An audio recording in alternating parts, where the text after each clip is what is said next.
방송에서 국민연금 관리 문제에 대해서 발표한 내용에 대한 페이지를 가져왔습니다. 2022년도에 920조라는 기금이 적립이 되어 있죠.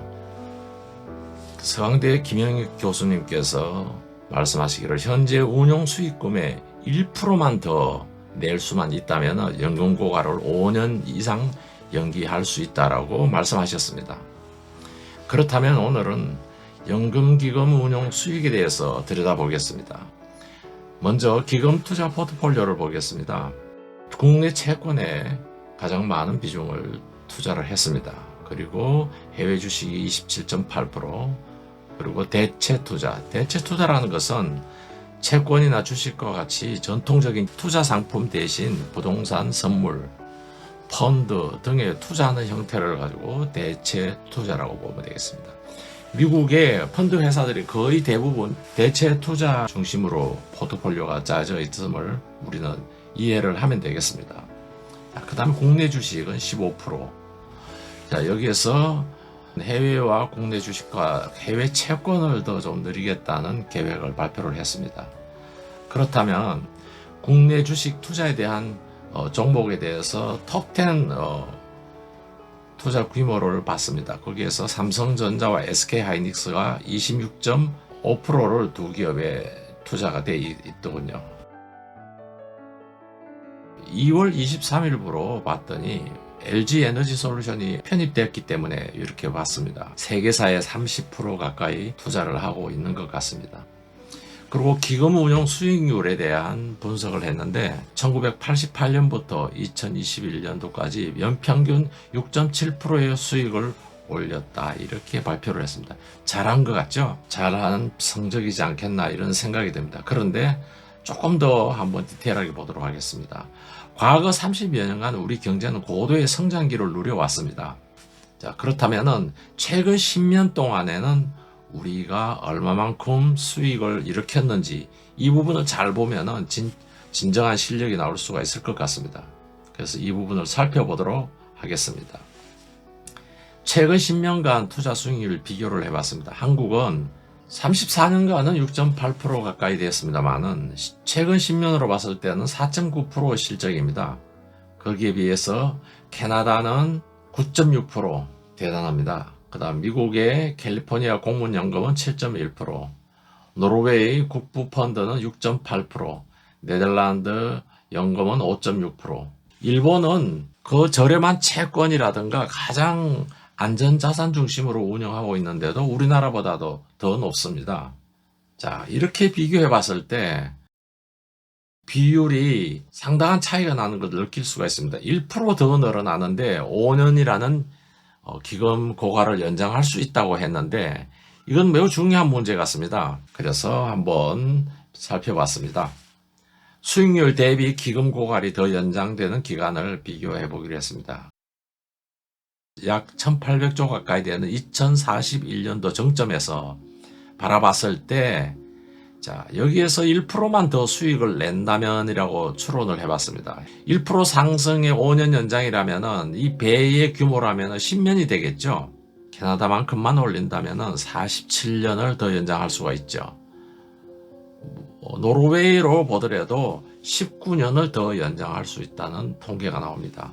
그뿐만 아닙니다. 22년도와 41년도 어간에서 또 추가 수익을 올린다면 더 플러스 알파가 되겠죠. 거기에다가 2041년 이후부터 투자 수익을 더 낸다면 또 플러스 알파가 되겠죠. 자, 그렇다면은 생각하지 못했던 기금 고갈을 우리는 어떻게 수익을 올리냐에 따라서 큰 차이를 나타낼 수 있음을 알 수가 있습니다. 국민연금 기금에서 위탁 운용으로 해서 이렇게 운영을 하고 있습니다 라고 발표를 했습니다. 그래서 이 위탁 기관을 알아봤더니 프랭클린 템플턴이라는 회사에 장기간 위탁해서 운영을 해왔습니다. 이 제니 존슨이라는 분은 이 창업주의 손녀입니다. 이 거대한 연금을 위탁을 받아서 운영하고 있는 회사를 한번 살펴보겠습니다. 이 프랭클린 템플턴이라는 회사의 사이트에 들어가 봤습니다. 무엇을 볼 수 있을지, 우리 거대한 자금을 운영하는 기관이 무슨 기관인지를 알기 위해서 와봤는데 딱히 마땅한 우리가 도움이 될 만한 정보가 없어요. 자, 한번 보겠습니다. 페이지에 들어가 봐도 역시 마찬가지입니다.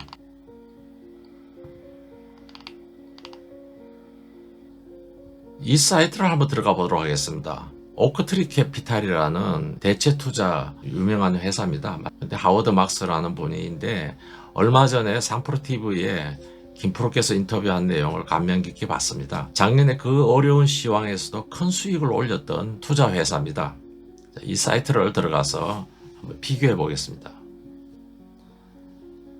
오크트리 회사입니다. 이 회사에 대해서 쭉 나옵니다. 전략, 대체 투자, 통찰력, CEO에 대한 소개라든가 쭉 이렇게 나옵니다. 오크트리 소개. 오크트리는 언제 설립했고 얼마 규모의 관리를 자산하고 직원은 몇 명이고 운용 자산은 이렇게 성장을 했으며 고객에 대한 설명을 합니다. 투자에 대한 포트폴리오라고 보면 됩니다. 공적 자금 21%, 보험회사, 국부펀드, 지역으로 해서 투자, 그리고 자산은 이렇게 투자를 하고 있다라는 안내가 나옵니다. 플랭클린 템플턴하고 여러분들 비교해 보신다면 어떨까요?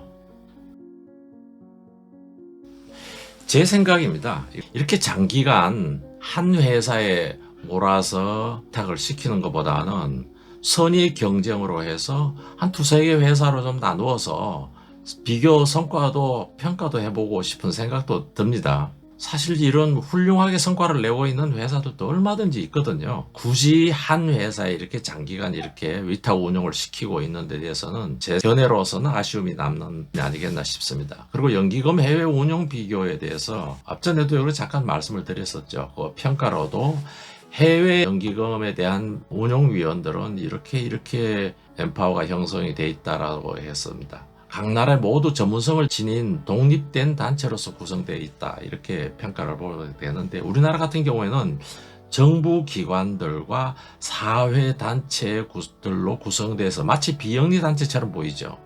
자, 이러다 보니까 어떤 결과가 나왔냐면은 지난 연말에 환율 방어를 위해서 국민연금 기금에서 역할을 떠안았다고 합니다. 1,400원대에서 1,200원대로 조정이 됐던 것이 알고 보니까 국민연금 기금에서 역할을 했다라고 그렇게 알게 됐습니다. 그리고 얼마 전 얘기죠. 주식이 급락할 때 사회와 정부에서 연금관리공단에 프레스를 가해서 약 한 1% 정도 주식을 더 샀다고 합니다. 정치적인, 사회적인 영향을 받고 있는 이런 단체적인 조직이라고 보면 되겠습니다. 운용위원 구성을 투자에 대한 최고 전문가를 두어서 오직 수익 실현만 추구하는 조직이 꼭 필요합니다. 그렇기 때문에 다른 나라들과 비교했을 때 이런 결과가 나오지 않았냐, 수익률에 대한 이런 생각이 듭니다. 그래서 연금, 기금 수익 약 2%만큼만 좀 더 수익을 올린다면 약 20년 이상 연금, 기금에 대한 고가를 지연시킬 수 있다는 것을 판단할 수가 있습니다. 일본에서는 전에 후생연금과 국민연금을 합병을 해서 개혁을 정말 어렵게 시행했습니다. 개혁을 발표한 자민당은 다음 선거에서 참패하였으나 지금은 올바른 미래 방향을 잡았다는 평가를 받고 있습니다.